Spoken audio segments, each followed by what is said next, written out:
Okay, so we were fresh out the gym, sweaty, nasty, but I opened the door and I saw this. So I was like, oh my God, I'm so excited.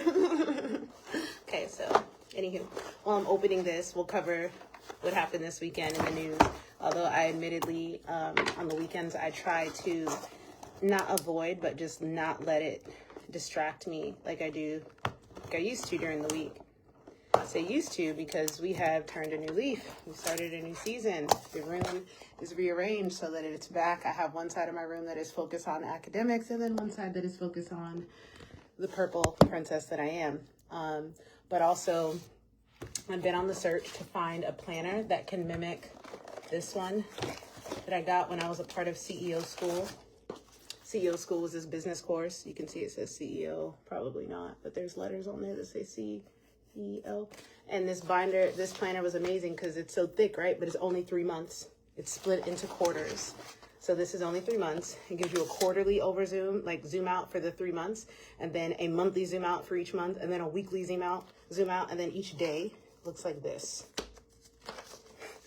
Oh my God. Gratitudes, affirmations, real needle movers, schedule, notes, what I did today, what I want to do tomorrow. So this was super helpful for me, and the lady just stopped making them. So if you're wondering, like, well, how does this girl get stuff done? She doesn't do ADHD, or she doesn't take Adderall, she doesn't have whatever. Once upon a time, I had a great blend of nootropics that I really liked from the reality show that I went on, and I guess they just stopped making them. Every time I go on, they never have them. And then this person started making binders for female entrepreneurs, and then I don't know if it just wasn't profitable for her or not, but she just stopped making them. So, like, it kind of makes me mad when companies stop making stuff because it's not profitable. I understand, like, if it's messing with their bottom line, they can't make it, but it was something that was really useful to me.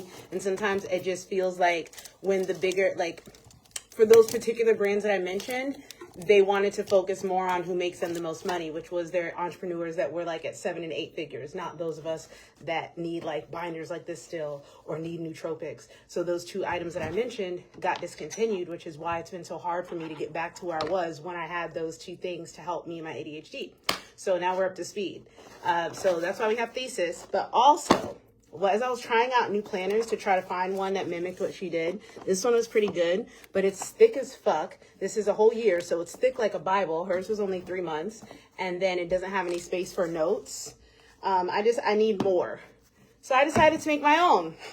I got on my iPad, I got into Canva, and I created my own planner based off of all the things that I liked about hers, but then added some colors to it for my ADHD self, because I realized that even though I didn't know I had ADHD as a kid, I always had colorful stuff, and people used to make fun of me for it, but it's how I passed my test, because I knew that if there wasn't, I didn't know it was dopamine, but I knew that if there wasn't something to pop out and like catch my attention, I wasn't going to pay any of mine. And that's kind of how I am as an adult too, and I can see how that's played out in so many different areas of my life. Anywho, I made my own planner, pages, PDF. They're colorful, and not only that, like I have a different page set up for the weekends because I like variety. So I think it looks dope. I just ordered a month of pages because I want to see how it works for me. If I love it, if I like it, if I only like it on the iPad, or if it's going to be worth it to print. And if it's a green light, guys, I am going to be launching a planner for 2026 for my creatives, my ADHDers, and I may have the option for y'all to customize it. So like, tell me what colors you want, or tell me what kind of like bullet points you want to put on there. And I think that may be my new project for next year as I'm continuing to fundraise for the gym and just in general, because I want to be a serial entrepreneur and make money off of all these ideas that are floating around in my head. All right, so let's get to THESIS. All right, so I got clarity. I thought I got focus. So this should be fun. There's 50. Oh, wow. I thought it was going to be a 3-month supply. This is 50, 150. How many months are in 150? That's 5 months. Damn near. If I remember to take it every day. Okay.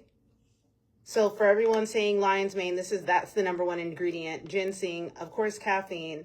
But yeah, and cytocholine, CDP choline. Other ingredients, non-active stuff like vegetable cellulose, magnesium. 2 a day. That's why. Okay, so it's not a 6-month supply. Adjust to 1 to 3 capsules depending on sensitivity. Okay, so we're going to give this bad boy a go. I thought that I ordered Focus, so whoops. Comes with a little container like this. Okay. I haven't taken pills before on a daily basis, so this should be interesting. And oh, we just squeeze it to what day it is, I guess. Okay. Own your mind. Natural tools proven to support focus, reduce stress, and strengthen your mind.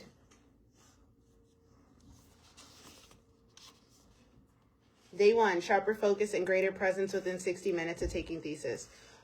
Oh, okay, this is the right one. So clarity is the right one. There's one for stress. There's clarity, there's stress reset, there's motivation, and then there's neuroprotection. Stay sharp and strengthen your memory over time. Motivation, that's for procrastinators. Clarity, take control of your attention and find your flow. Stress reset, reduce stress so you can achieve peak performance. Okay, so after 1 month, supposed to have more frequent moments of flow. I'm not gonna lie, I haven't been like in flow. I'll have little bits and pieces of it, but it hasn't been great. THESIS targets key neurotransmitters and hormones tied to focus, learning, motivation, memory, stress resilience, and long-term brain health. THESIS enhances cognitive performance by modulating neurotransmitter production, reducing stress-related hormones, and improving synaptic efficiency. THESIS conditions your mind for success by increasing mental adaptability, allowing you to push past genetic and environmental limitations. Let's see how it goes over the next whatever. Rewire your brain naturally. These statements have not been evaluated by the FDA. Wonderful. Okay, so we're going to give it a go. Keep you guys posted. Should probably wash my hands before I start doing anything. So, all right. Oh. Trump, Mamdani, Trump, and Nicki. Okay, so I saw a post from a New Yorker that said the reason why y'all don't understand the googly eyes that Trump had from Mamdani is because y'all not from New York. And it made sense. One, when I went to New York for the first time, my best friend, he's from New York, but he was down here. That's where we met, right? And he has a resting bitch face, and he's not super friendly. He's funny, he's great, he's loving, he's giving, he's a sweetheart, but he's not super, he don't smile. And when I went to the Bronx with him for the first time, and I hopped on the train with him, and I saw how everyone else was behaving, I was like, it made sense. And then you know how like you have family and like you can talk shit about your family, but the moment somebody else talks shit about your family, it's a wrap. It's kind of like how it feels when white people make racist jokes. Like black folks, we can talk about each other. Members of the global majority, that's anybody who's not white. If you get offended by that, I need you to know that white is a social construct. And if you identify more with your European lineage, then don't feel bad. Then you don't have to feel like that, right? But if you're someone who like your whole identity is that I'm a white American, then yes, I'm talking about you. So anywho, when people who only identify as white American and no other ancestry, even though white is a made up social construct, when they make fun of people of the global majority, we're like, no, you don't get to make fun of us, right? Because you guys colonized us. So we may all be of different like races and like ethnicities the races y'all made up, ethnicities, whatever, that are natural, but y'all aren't a part of this. Y'all aren't like us. So no, you don't get to laugh. It's that same thing. So same thing in New York. Like, someone was explaining, like, there's a New York bond that Trump has with him. And so it's New York for life. And so that's one perspective that people are looking at. The other perspective is that Trump likes winners and Mamdani is a winner. Like, he won. And the googly eyes that he has for him are what he would love to have for some of his MAGA, his little minions. He wishes that they could win campaigns being good people, but instead they have to lie, cheat, and steal.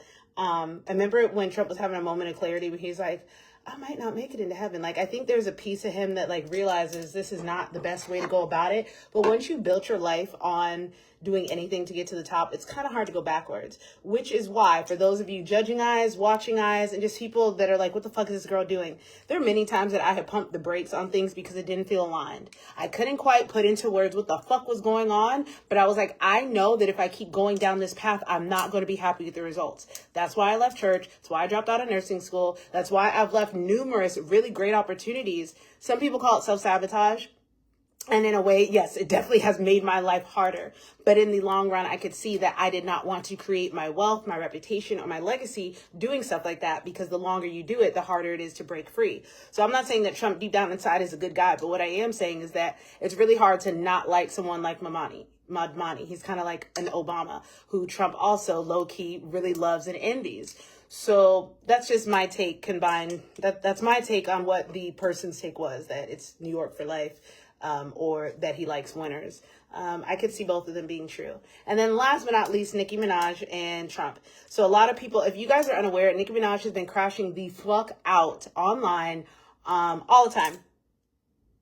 A lot lately, especially with the release of Cardi B's new album. Cardi B did something that was super phenomenal, and she started, her marketing campaign was, she was not tone deaf. She sees inflation. She sees Americans under distress. And so instead of trying to do what Taylor Swift did, which was promote an album that was based on just completely tone deaf, out of touch with her audience, Cardi started marketing on the sides of the streets. Like, she made TikToks and was like, y'all come out here and buy my album. My label said I got to promote myself. Y'all better come buy my album. And it was funny and it was relatable, because if you've ever been in New York, you know that that's how they roll down there. Like, they're selling stuff on the corner. So it was super relatable. It was like, yo, she hasn't changed. She's exactly who she's always been. Meanwhile, Nicki, part of the Young Money clique, they built their empire off of basically the same things that Trump did. Oh, look at me. I'm so rich. I'm so powerful. Nobody can stop me. I'm number one. I'm the best. I'm the best. DJ Khaled. That sort of energy, I'm sorry. Pride comes before the fall. So when that's how you build things, like, it's not, yeah. So all that to say, like, people, like, I saw that me running with some of the winners in life was going to lead to me winning the way they do. And I didn't like the way they won. They won in a way where they can never rest because they can never take their foot off the gas. They won in a way that was stepping on people to get there. They won on a way that took shortcuts and was like, I'll shoot first, ask questions later. And as someone that likes to sit and observe and read the room before I make moves, I'm always reading the room and watching people. Oh, wow, they rose really quickly. Well, how fast will they come down? Oh, wow, they rose really quickly. Well, what did they have to do to get there? I'm not trying to judge everyone who's successful. I just don't want to model my life off of something that is not going to end up with what I want. That's it. So as far as Nicki speaking to the UN on behalf of Christian Nigerians being persecuted, and what was the other thing? Come on.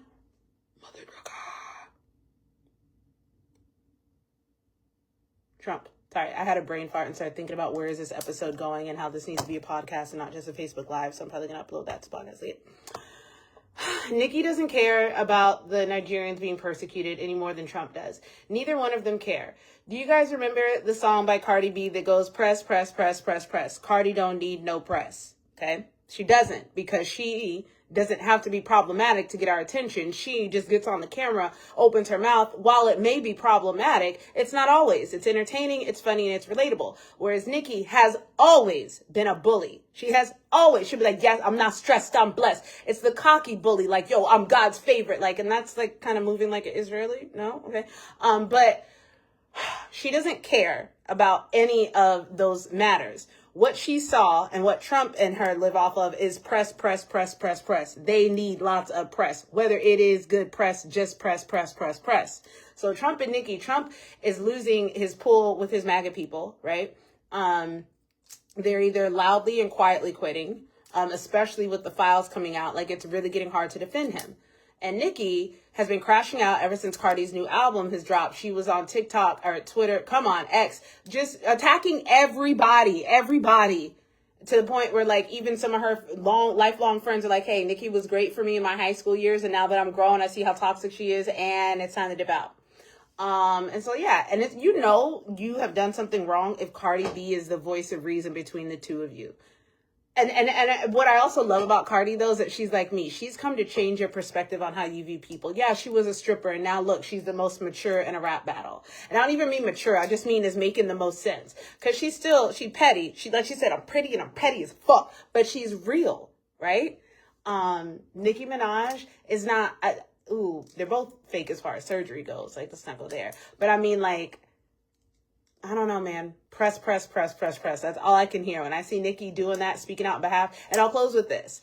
Malcolm X told us about celebrities and when they're talking about politics. Now, I'm not trying to say that someone who is a celebrity cannot be political or cannot have an opinion. I think that they should. But I also think that it would be evident what their stance is prior to them needing a PR moment, right? Like, I was watching this movie. Y'all need to look it up it's on Netflix. It's Seth Rogen, and it's one of the Netflix Leaving Soon movies. And it stars Charlize Theron. She played Monster. She also played the wife in Devil's Advocate. It's Charlize Theron. She's fucking beautiful. Her and him. Focus. In the movie, Seth Rogen, who is Jewish, in the beginning of the movie, he's a journalist who goes undercover into a Nazi, like a white supremacy group and whatnot. And I remember the whole time thinking, oh my God, is he really about to get a swastika tattooed? And then it stops, and then he runs out, whatever. And he's like, fuck you guys, Jews win this time. It was really funny. You would never have to wonder if Seth Rogen is anti-Semitic. Obviously he's Jew, but obviously he talks about it. Every movie, like, he talks about race, he tackles the hard topics. I don't have to wonder what Seth's political leanings are, right? So if I see him hop on a cause, I'm not going to think he's doing it for clout. I know that that's who he is. Similarly, there are artists like Jennifer Lawrence. A lot of people are coming down on her lately, or there was one article that tried to question her. But point is, we don't question where she stands, because from the moment she got to Hollywood, she let y'all know, I'm not like y'all, okay?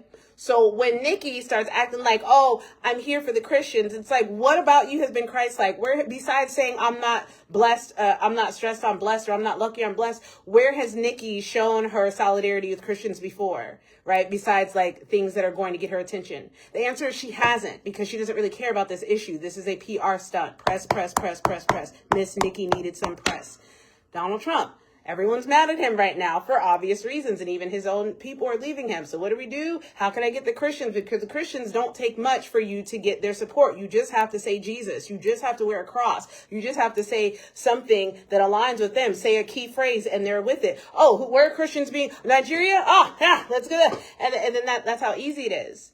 This is why it's so important for y'all to start learning how to practice discernment and start paying attention. But Malcolm X told us, he said, don't listen to celebrities. They will only be used to push narratives, right? Because people would rather hear a lie from a familiar face than the truth from someone they don't know or trust. That's why when a celebrity or a billionaire is speaking, I'm not saying that you need to automatically just ignore their opinion, because they're people too. And hopefully one day I will be someone that is successful and people will be talking shit about, like, why are we listening to her? And then you guys can come forward and be like, no, she's been talking this shit, right? But Malcolm said, you guys, people are going to fall for a lie from a familiar face before they'll listen to the truth from someone they don't know.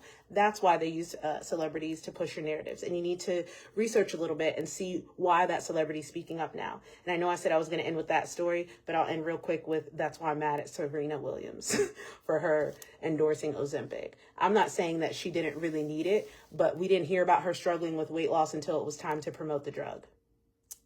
So, anywho, that is it for today. I am going to turn this into a podcast, upload it to Siobhan Speaks Social. So I will see you guys next time on the Siobhan Speaks Social podcast.